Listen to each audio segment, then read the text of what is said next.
नमस्कार। Target RPC में आपका स्वागत है। हम पढ़ रहे थे भारत का अफवाह तंत्र। हमने एक पार्ट कंप्लीट कर लिया था। हमने ये जाना कि नदियों का ऐतिहासिक महत्व क्या है, सांस्कृतिक महत्व क्या है, उसके किनारे विकसित नगरों का आर्थिक और सामाजिक महत्व जाना। उसके बाद हमने महान जल विभाजक रेखा के बारे में पढ़ा। ये भी पढ़ा कि प्राचीन समय में केवल एक नदी शिवालिक नदी कैसे समुद्र में समाहित होती थी। फिर कालांतर में भूगर्भीय घटनाओं के कारण कैसे नदियों का विभाजन हुआ और तीन भागों में विभक्त हो गई। हमने अफवा तंत्र के आधार पर पढ़ा था कि कौन बंगाल की खाड़ी में जल गिराता है, कौन सी नदियां अरब सागर में अपना जल गिराती है और कौन सी नदियां अंतः प्रवाह बनाती हैं। उसके बाद हमने नदियों के आधार पे विभक्त किया। तो पहला पढ़ रहे थे हम हिमालय के आधार पे। हिमालय के आधार पे भी हमने तीन भागों में विभक्त किया। पहला सिंधु अफवाह तंत्र, दूसरा गंगा अफवाह तंत्र और तीसरा ब्रह्मपुत्र अफवाह तंत्र। हमने एक पार्ट कंप्लीट कर लिया था सिंधु अफवाह तंत्र का। आज पढ़ेंगे गंगा अफवाह तंत्र। गंगा अफवाह तंत्र में के बारे में हम कुछ सामान्य जानकारी जान लेते हैं। ये भारत का सबसे बड़ा अफवाह तंत्र है। इसकी लंबाई 2525 किलोमीटर है। गंगा द्रोणी का भारत में क्षेत्रफल है 8.6 लाख वर्ग किलोमीटर। इसका उद्गम होता है गंगोत्री हिमनद से। पुनः देख लेते हैं। जो गंगा अफवाह तंत्र है ये भारत का सबसे बड़ा अफवाह तंत्र है। इसकी लंबाई है 2525 किलोमीटर। गंगा द्रोणी का भारत में क्षेत्रफल है 8.6 लाख वर्ग किलोमीटर। इसका उद्गम गंगोत्री हिमनद से होता है। अब दोस्तों जान लेते हैं कि गंगा नदी आखिरकार बनती कैसे है। गंगा नदी दो धाराओं से मिलकर बनती है मुख्यतः। एक तो अलकनंदा और दूसरी है भागीरथी। जो अलकनंदा नदी है इसमें कई संगम स्थित है दोस्तों। पहले उसके बारे में जान लेते हैं। पहला है विष्णु प्रयाग। जो विष्णु प्रयाग है ये धौली गंगा और अलकनंदा के संगम पर स्थित है। मतलब अलकनंदा में ही सभी नदियों का संगम होना है। तो अलकनंदा में कौन सी नदी मिलती है? विष्णु प्रयाग में धौली गंगा। इसके बाद है कर्णप्रयाग। कर्णप्रयाग में पिंडौर नदी मिलती है। और दोस्तों जो जोशीमठ है ये भी विष्णु प्रयाग में ही स्थित है। जो कर्णप्रयाग है ये पिंडार नदी अलकनंदा में मिलती है। रुद्रप्रयाग में मंदाकिनी नदी अलकनंदा में मिलती है। देवप्रयाग में भागीरथी नदी अलकनंदा में मिलती है दोस्तों। और देवप्रयाग के बाद ही इस नदी को गंगा नदी बोला जाता है। पुनः देख लेते हैं। विष्णुप्रयाग में धौली गंगा, कर्णप्रयाग में पिंडार, रुद्रप्रयाग में मंदाकिनी और देवप्रयाग में भागीरथी। संगम का क्रम उत्तर से दक्षिण याद करने की ट्रिक है दोस्तों विक्रम देव। विक्रम देव का अर्थ है कोई अपना दोस्त है उसका नाम है विक्रम देव, तो उससे अपन संगम याद रख सकते हैं उत्तर से दक्षिण। वि से विष्णु प्रयाग, क से कर्ण प्रयाग, र से रुद्र प्रयाग और देव से देव प्रयाग। विक्रम देव यानी शानदार ट्रिक बन जाएगी दोस्तों। विक्रम देव से, वी से विष्णु प्रयाग, क से कर्ण प्रयाग, र से रुद्र प्रयाग और द से देव प्रयाग। दोस्तों नदियों को भी याद करने की ट्रिक है। डीपी में भगीरथ। डी से दोस्तों धौलीगंगा हो जाएगी जो सबसे ऊपर है। उसके बाद है पिंडार, पी से फिर मंदाकिनी, मैं और भागीरथ से भगीरथी। पुनः देख लेते हैं दोस्तों नदियों का क्रम। डी से धौलीगंगा, पी से पिंडार, मैं से मंदाकिनी और भागीरथ से भगीरथी। डीपी में भगीरथ है। और एक और कौन सी ट्रिक थी जो संगम को याद करने की थी? विक्रम देव। केदारनाथ मंदाकिनी नदी पर स्थित है दोस्तों। जो ये केदारनाथ है किस पे स्थित है? मंदाकिनी नदी पे। बद्रीनाथ अलकनंदा नदी पर स्थित है। जो बद्रीनाथ है ये अलकनंदा नदी पर स्थित है। भागीरथी और अलकनंदा नदी के संगम के बाद ही ये नदी गंगा नदी कहलाती है। दोस्तों जो गंगा है वो भागीरथ और अलकनंदा के संगम के बाद ये नदी गंगा कहलाती है। विष्णु प्रयाग और जोशीमठ अलकनंदा और धौलीगंगा के संगम पर स्थित है। जो विष्णु प्रयाग है दोस्तों यहीं पे जोशीमठ स्थित है जो अलकनंदा और धौलीगंगा नदी पर के संगम पर स्थित है। अब है इसकी सहायक नदियाँ दोस्तों, बायां तट और दायां तट। दोस्तों पहले जान लेते हैं कि बायां तट या दायां तट क्या होता है नदी का। दोस्तों जैसे ये नदी इस तरफ प्रवाहित हो रही है, जिस तरफ नदी प्रवाहित हो रही है अपन को भी मुंह है उसी तरफ करना है। मतलब नदी यदि दक्षिण में प्रवाहित हो रही है दक्षिण दिशा में तो अपन को भी अपना मुंह है दक्षिण दिशा में करना है। और फिर अपना दायां पक्ष ही नदी का दायां पक्ष होगा और अपना बायां पक्ष ही नदी का बायां पक्ष होगा।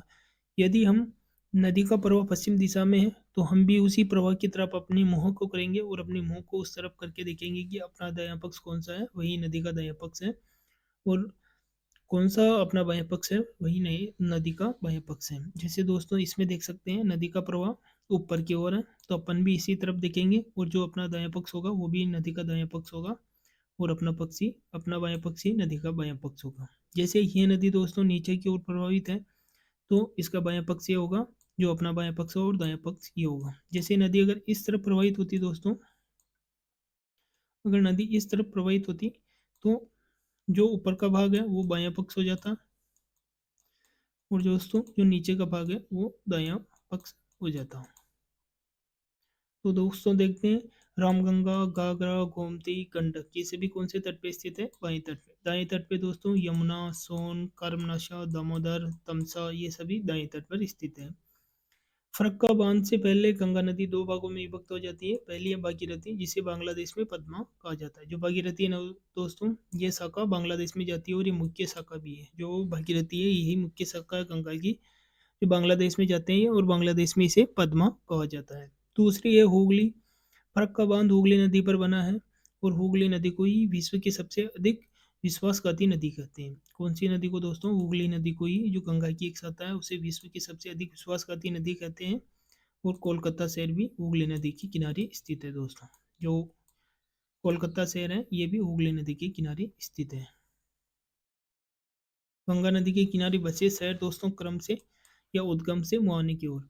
सर ऋषिकेश, हरिद्वार, यहीं से दोस्तों गंगा मैदानी क्षेत्र में प्रवेश करती है हरिद्वार से। इसके बाद बिजनौर, कानपुर, प्रयागराज, वाराणसी, पटना, कोलकाता, जो हुगली नदी पर स्थित है कोलकाता, ये आखिरी शहर है दोस्तों। पुनः देख लेते हैं, ऋषिकेश, हरिद्वार, बिजनौर, कानपुर, प्रयागराज, वाराणसी, पटना, कोलकाता।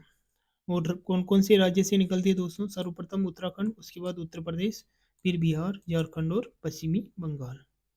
प्रमुख सहायक नदियों में पहली है दोस्तों यमुना, ये सबसे बड़ी सहायक नदी भी है।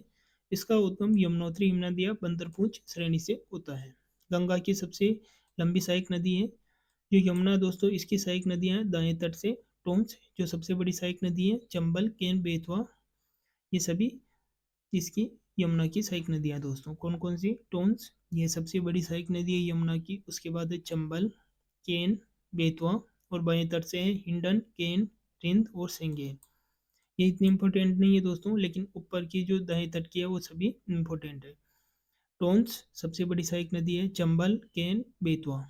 बाएं तट से हिंडन, करेन, रिंद और सेंगेर। यहाँ देख सकते हैं यमुना में, ये टोंस नदी है दोस्तों, ये यमुना में आके मिल रही है। फिर ये चंबल नदी और सिंध, उसके बाद दोस्तों और बेतवा, और सबसे अंतिम है केन। पुनः देख लेते हैं दोस्तों, टोंस, चंबल, सिंध, बेतवा, केन, प्रयागराज में आके दोस्तों गंगा में मिल जाती है। दूसरी नदी है गंडक नदी दोस्तों, जो हमने देखा था। और दोस्तों एक और ट्रिक, बाएं तट पे जितने भी हिमालय की तरफ से मिलने वाली नदियां दोस्तों, उसको याद करने की ट्रिक है क ख ग घ। जो अपना सबसे पहले आता है दोस्तों, सबसे पहली लाइन है क ख ग घ। तो क से दोस्तों कोसी हो जाएगा, ख से भी कोसी हो जाएगा, ग से गंडक, गोमती, रामगंगा, ये सभी बाएं तट से या हिमालय की तरफ से मिलने वाली नदी है। और दोस्तों उसके बाद है ग से घाघरा नदी। जो शारदा नदी है दोस्तों, वो घाघरा की सहायक नदी है, ये सीधी गंगा में नहीं मिलती है दोस्तों। तो मोस्ट इंपॉर्टेंट है क ख ग घ, ये सभी बाएं तट से जो गंगा के में मिलने वाली नदियां हैं उसको याद करने की ट्रिक है।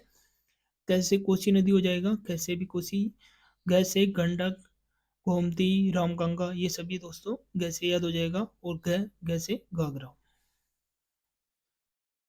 दोस्तों दाएं तट से मिलने वाली है यमुना, ये यमुना मिलती है। उसके बाद है तमसा, सोन और दामोदर। दामोदर नदी दोस्तों हुगली की सहायक नदी है, जो कि गंगा की एक शाखा है। पुनः देख लेते हैं दोस्तों ऊपर से, रामगंगा गैस से आ रहा है दोस्तों, गोमती, गंडक, ये सभी गैस से आ रहे हैं, और गैस से घाघरा, और कैसे दोस्तों कोसी। मोस्ट इंपोर्टेंट है बाएं तट से हिमालय की तरफ से मिलने वाली नदियों की ट्रिक है ख ख घ ग।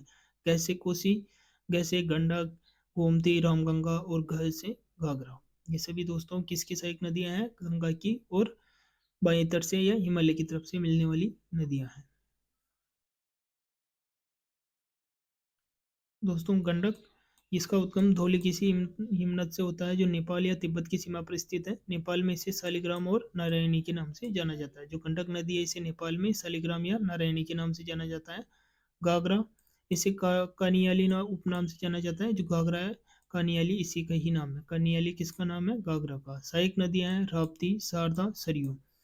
दोस्तों शारदा नदी को ही नेपाल में काली नदी बोलते हैं तथा ये भारत और नेपाल के मध्य सीमा बनाती है। दोस्तों जैसे ये शारदा नदी आ रही है, ये घाघरा में मिलेगी, और सरयू नदी भी दोस्तों घाघरा की सहायक नदी है। और ये जो घाघरा नदी है दोस्तों, ये गंगा की सहायक नदी है। ये दोस्तों मुख्य धारा है गंगा, ये मुख्य धारा है गंगा दोस्तों। ये है घाघरा नदी, इसमें ये शारदा नदी आ रही दोस्तों, और इसे ही नेपाल में काली नदी बोला जाता है। और इधर है सरयू नदी दोस्तों। अयोध्या सरयू नदी के किनारे स्थित है। कोसी कोसी नदी को बिहार का शोक कहते हैं। ये गंगा की सहायक नदी है। पढ़ने ट्रिक से पढ़ा था क ख ग ग, तो क और ख से कोसी, ग से गंडक, रामगंगा, और घ से घाघरा दोस्तों, और ग से गोमती। सोन सोन और नर्मदा नदी का उद्गम दोस्तों अमरकंटक से पहाड़ियों से होता है। नर्मदा कैसी है दोस्तों? अरब सागर में गिरने वाली नदी है। और सोन नदी दोस्तों ये गंगा की सहायक नदी है। इन दोनों का उद्गम अमरकंटक की पहाड़ियों से होता है। गोमती ये भी गंगा की सहायक नदी है। महानंदा महानंदा का उद्गम दार्जिलिंग की पहाड़ियों से होता है दोस्तों। और बाएं तट से गंगा की अंतिम सहायक नदी है। कौन सी? महानंदा। ब्रह्मपुत्र अफवाह तंत्र, इसे अपन नेक्स्ट पार्ट में करेंगे। धन्यवाद दोस्तों।